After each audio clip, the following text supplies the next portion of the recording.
আজ অমর ২১শে ফেব্রুয়ারি রাত ১২টা থেকে শহীদ মিনারে সকলে এসে ফুল দিচ্ছেন। প্রথমে রাষ্ট্রপতি, প্রধানমন্ত্রী থেকে সর্বদলীয় নেতাদের থেকে শুরু করে সকাল থেকে কিন্তু সর্বদলীয় মানুষই এখানে এসে ফুল দিয়ে যাচ্ছেন, পুষ্পস্তবক অর্পণ করছেন।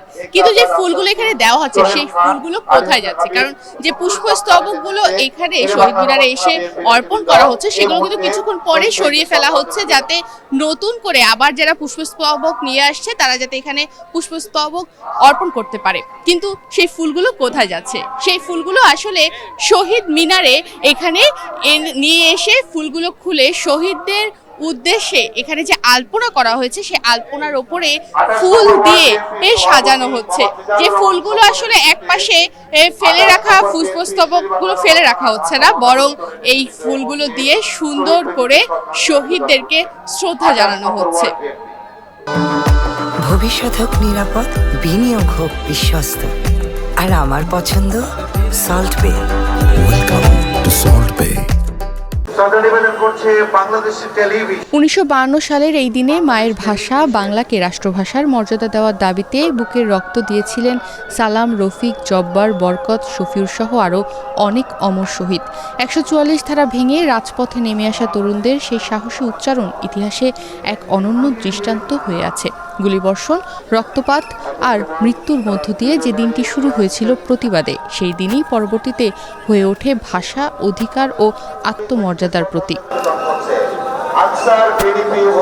প্রতি বছরের মতো এবারও রাত পেরিয়ে প্রথম প্রহর থেকেই মানুষের ঢল নামে ঢাকার কেন্দ্রীয় শহীদ মিনার প্রাঙ্গণে। খালি পায়ে শ্রদ্ধা জানাতে আসেন সর্বস্তরের মানুষ। শহীদদের প্রতি শ্রদ্ধা জ্ঞাপন করার খুব সুন্দর একটা মাধ্যম, ফুল দিয়ে পুষ্পস্তবক দিয়ে সম্মান জানানো তাদেরকে। তো এই অনুভূতিটা আসলে ভাষায় প্রকাশ করা সম্ভব না, খুবই ভালো লাগছে। শ্রদ্ধা নিবেদনের কিছুক্ষণ পর থেকেই শুরু হয় সেগুলো সরিয়ে নেওয়ার কাজ। শহীদ মিনারের বেদি যাতে নতুন করে আগত মানুষদের জন্য খালি রাখা যায়, সেজন্য স্বেচ্ছাসেবীরা ধীরে ধীরে পুষ্পস্তবকগুলো সরিয়ে নেন। আমরা এখানে শহীদদের স্মরণে সেই শ্রদ্ধাঞ্জলি ফুলগুলো দিয়ে আমরা এখানে ফুলের একটা নকশা তৈরি করছি, যেটা একটা শহীদদের মর্যাদার প্রতীক হিসাবে এখানে ধারণ করা হবে। রাতে হচ্ছে আমাদের মাননীয় প্রধানমন্ত্রী জনাব তারেক রহমান স্যার, আমাদের রাষ্ট্রপতি, আমাদের মেম্বার, এমপি, তারা মানে যেগুলো বিশিষ্ট নেতৃবৃন্দ আছেন তারা এসে শ্রদ্ধাঞ্জলি দিয়ে গেছেন, এবং সেগুলো রাতে ওইভাবে আমরা শৃঙ্খলার সহিত নেওয়ার চেষ্টা করেছি। এবং এগুলো হচ্ছে সকালের প্রভাত ফেরির পরে যে শ্রদ্ধাঞ্জলিগুলো এসেছে ওগুলো আমরা সুশৃঙ্খলভাবে নিয়েছি, এবং সেইগুলো থেকে আমরা ফুলগুলো সংগ্রহ করে আমরা ফুলের একটা নকশা তৈরি করেছি শহীদদের মর্যাদা স্বরূপ। এরপর শুরু হয় আরেকটি নীরব কিন্তু অর্থবহ কাজ। এই পাপড়িগুলো ফেলে দেওয়া হয় না প্রথমে, বরং সেগুলো দিয়ে শহীদ মিনারের প্রাঙ্গণকে নতুনভাবে সাজানো হয়। আগে থেকে আঁকা আলপনার ওপর সেই ফুলের পাপড়ি দিয়ে তৈরি করা হয় নানা নকশা। গার্লস গাইড, স্কাউট, বিএনসিসি এবং বিভিন্ন স্বেচ্ছাসেবী সংগঠনের সদস্যরা ফুলগুলো আলাদা করতে বসেন। তারা যত্ন করে পুষ্পস্তবক থেকে ফুলের পাপড়ি আলাদা করেন। কিছু সময়ের মধ্যেই নানা রঙের ফুল দিয়ে ফুলের আলপনা তৈরি হয়ে যায় শহীদ মিনারে। আমার খুবই ভালো লাগছে ১৯৫২ সালে এই স্মৃতিটা আমরা সবাই উদযাপন করতে পারছি ২১শে ফেব্রুয়ারি দিনটিতে। এই জন্য আমার খুবই ভালো লাগছে। এটি দেখতেও অনেক সুন্দর লাগে এবং এটা শহীদদের উপর অনেক আমাদের সম্মান জানানোর বিষয়টিকে তুলে ধরে।